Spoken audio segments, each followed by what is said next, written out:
Hello friend, welcome back my YouTube channel. और आज मैं आपको ग्रामर के पहले अध्याय खंड का ग्रामर को पढ़ाने वाला हूँ। हमारा चैप्टर नंबर 1 है। चैप्टर का नाम है हमारा भाषा और व्याकरण। देखिए, भाषा को अंग्रेजी में हम कहते हैं लैंग्वेज एंड मीन्स और व्याकरण मीन्स ग्रामर। अब तो हमें पहले ये पता होना चाहिए कि व्याकरण है क्या चीज़। देखिएगा, अब मैं आपको पढ़ाने वाला हूँ। मनुष्य के अंततः कारण में कई तरह के भावों की उत्पत्ति होती है। भाव यानी कि फीलिंग की उत्पत्ति होती है। भावों के प्रादुर्भाव के कारण विभिन्न मन परिस्थितियां जन्म ले लेती है। जब हमारे अंदर हमारे दिल के अंदर भावनाएं उत्पन्न होती हैं तरह तरह की, तो विभिन्न स्थितियां जन्म ले लेती हैं। विभिन्न तरह की स्थितियां ले लेती है जन्म। इन्हीं मन स्थितियों का अभिव्यक्तिकरण ही भाषा और बोली कहलाता है। जैसे हमने हमने अपने दिल और दिमाग में सोचा कि मुझे चाय पीनी है, तो देखिएगा हमारे अंदर पहले एक भावना उत्पन्न हुई चाय पीने की, फिर ये भाषा के रूप में हमारे मुंह से निकली। मनुष्य समाज में रहने वाला प्राणी है। मनुष्य कहाँ रहने वाला है? समाज में रहने वाला प्राणी है। इसके संपूर्ण क्रियाकलाप समाज से जुड़े हुए होते हैं। एक मनुष्य, एक मानव, एक व्यक्ति कहाँ से जुड़ा हुआ है? इसके क्रियाकलाप, कार्य करने की क्रियाएं कहाँ से जुड़ी हुई हैं? समाज से सोशल कंडीशन से, सोशल स्थिति से जुड़ी हुई है। इसलिए अपने विचारों का आदान प्रदान करना, उसका और एक दूसरे के निकट आना स्वभाव कहलाता है। यानी कि दो इंसानों में बातचीत अगर हो रही है, बातचीत का एक ऐसा माध्यम है भाषा, जो एक दूसरे के विचारों को समझने और बोलने के लिए प्रयोग किया जाता है। भाषा शब्द की उत्पत्ति कहाँ से हुई है? भाषा शब्द से हुई है धातु से टाप प्रत्यय लगाकर की गई है। भाषा जिसका अर्थ होता है बोला गया। भाषा शब्द स्त्रीलिंग है। क्या है? अगर कोई आपसे पूछा है भाषा शब्द क्या है, तो स्त्रीलिंग है। भाषा शब्द क्या है? स्त्रीलिंग।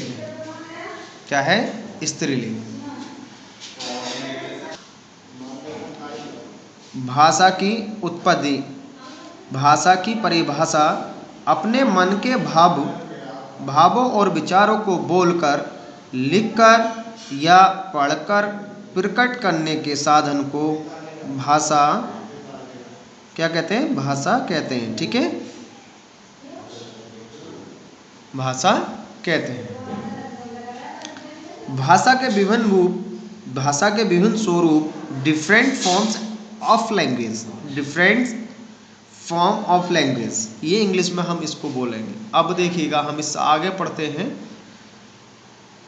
भाषा के मुख्यतः 3 रूप माने जाते हैं। भाषा के कितने रूप माने जाते हैं? 3 रूप माने जाते हैं। मौखिक भाषा ओरल लैंग्वेज, लिखित भाषा रिटन लैंग्वेज, सांकेतिक भाषा सिंबॉलिक लैंग्वेज। क्या है? Symbolic language. अब मौखिक भाषा ओरल लैंग्वेज, जब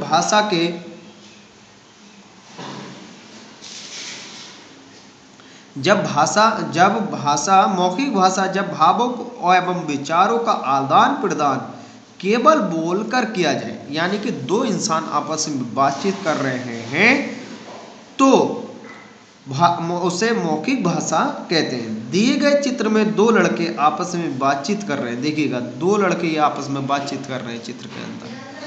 तो चित्र में दिए गए आपस में 2 लड़के बातचीत करके अपने विचारों का आदान प्रदान कर रहे हैं। लिखित भाषा रिटन लैंग्वेज, भाषा भावों के विचारों को लिखकर व्यक्त करना भाषा का लिखित रूप कहलाता है। इसका बहुत व्यापक प्रचलन है। इसी कारण पत्र पत्रिकाओं एवं पुस्तिकाओं का अव्यय उदय हुआ है। किससे? लिखित भाषा से। सांकेतिक भाषा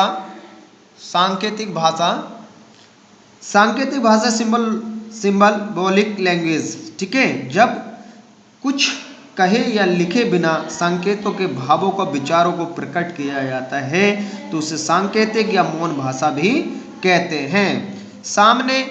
सामने चित्र में देखिएगा, चित्र में मैं आपको दिखा रहा हूं। सामने चित्र में बालक अपनी माँ की ओर रोकर कुछ बताना चाहता है। क्या? माँ की ओर रोकर कुछ बताना चाहता है, पर शायद माँ उसके भावों को समझ नहीं पा रही है।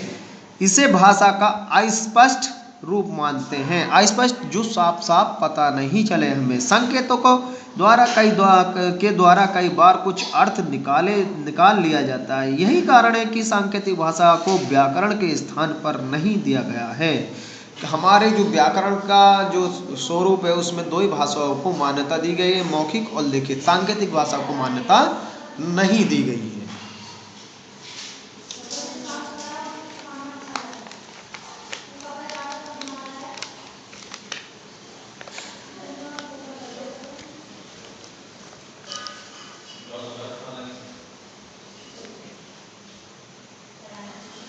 बोली डायलेक्ट, बोली को हिंदी इंग्लिश में डायलेक्ट बोलते हैं। भाषा के क्षेत्रीय रूप को बोली कहते हैं। भाषा के क्षेत्रीय रूप को हम बोली कहते हैं। भारत की भाषाएं, हमारे देश में अनेक भाषाएं बोली जाती हैं।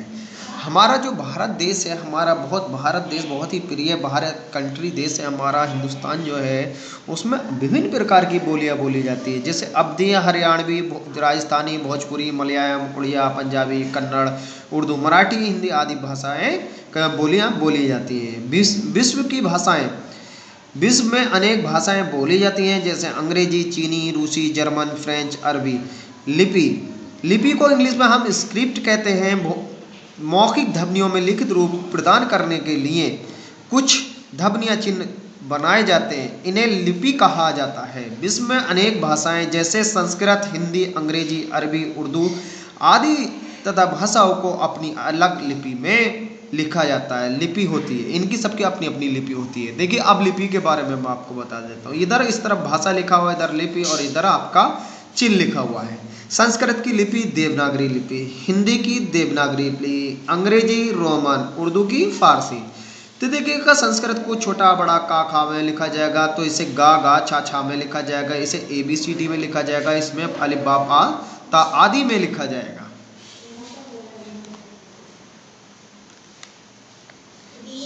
भाषा के रूप: मौखिक, लिखित, बोलना, सुनना, लिखना, पढ़ना। हिंदी भाषा की उत्पत्ति वैदिक संस्कृत से हुई है। हिंदी भाषा की उत्पत्ति किससे? वैदिक संस्कृत से हुई है। कौन सी संस्कृत से हुई है? वैदिक संस्कृत से हुई है। इसकी विभिन्न अवस्थाएं होती हैं। वैदिक संस्कृति वेद, लौकिक संस्कृत पुराण आदि, पाली प्राकृतिक जातक कथाएं, अभ्रंश, नाटक, प्रहसन आदि।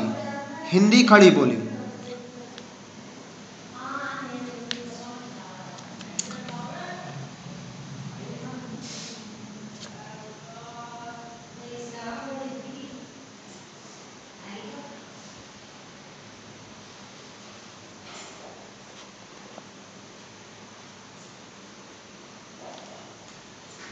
देखिए पहला चित्र में दर्शाया गया, दूसरे चित्र में दर्शाया गया और तीसरे चित्र में भी। लड़का क्या है? किताब पढ़ता है, तो ये कैसा? मौखिक है। लड़के खेलते हैं, देखिएगा यहाँ पर राम लिखता है, तो यहाँ वाक्य दिए गए। उपयुक्त दिए गए वाक्यों को पढ़ने से पता चलता है कि वाक्य शुद्ध है। अब इसमें ये बताया गया वाक्य शुद्ध है, गलत लिखा हुआ है, सही लिखा है। व्याकरण के अनुसार पहला वाक्य लड़का पढ़ता है, दूसरा वाक्य लड़के खेलते हैं, तीसरा वाक्य राम लिखता है होना चाहिए। इसे व्याकरण के नियमों के द्वारा समझा जा सकता है। व्याकरण वह शास्त्र है जो भाषा में शुद्ध लिखना, पढ़ना और बोलना सिखाता है।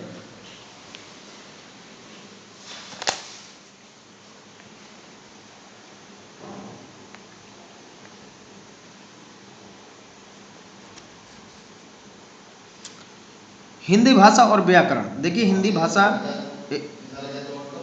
भाषा और व्याकरण, प्रत्येक भाषा का अपना स्वयं का व्याकरण होता है। यद्यपि संस्कृत से हुआ है, लेकिन फिर भी इसका अपना एक अलग व्याकरण है।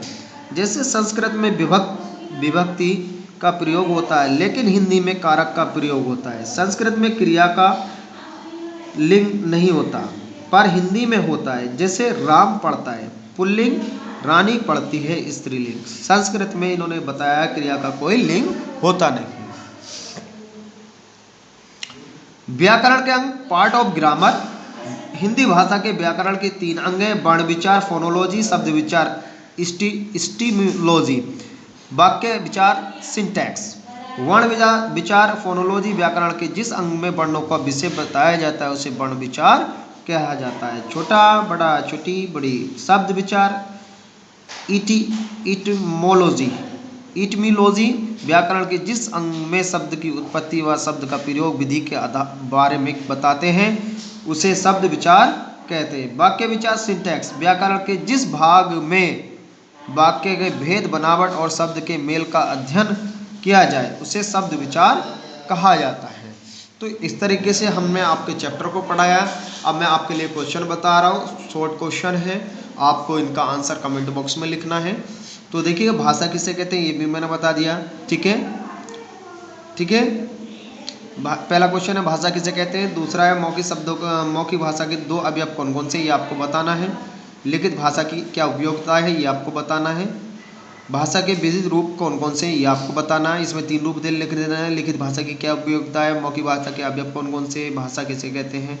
अब ये ट्रू फॉल्स है इसके। सांकेतिक भाषा को व्याकरण का स्थान दिया गया नहीं। ठीक है, ये मैं करा देता हूँ। हिंदी भाषा की उत्पत्ति वैदिक संस्कृत से हुई है, सही। विचारों को लिखकर प्रकट करने को मौखिक भाषा कहते हैं, गलत। लिखित भाषा विचार विनिमय का प्रमुख साधन है, हाँ। ठीक है, इस तरीके से ये आपको क्वेश्चन करने हैं। मिलते हैं अगली वीडियो में। Thank you watching my video. अगला चैप्टर आपका मैं बता देता हूँ कौन सा अगला चैप्टर होगा। वर्ण विचार अगला चैप्टर होने वाला आपका। क्या वर्ण विचार अगला चैप्टर होने वाला है। इस तरह की वीडियो देखने के लिए चैनल को सब्सक्राइब कीजिएगा, वीडियो को लाइक कीजिए। मिलते हैं अगली वीडियो में। Thank you.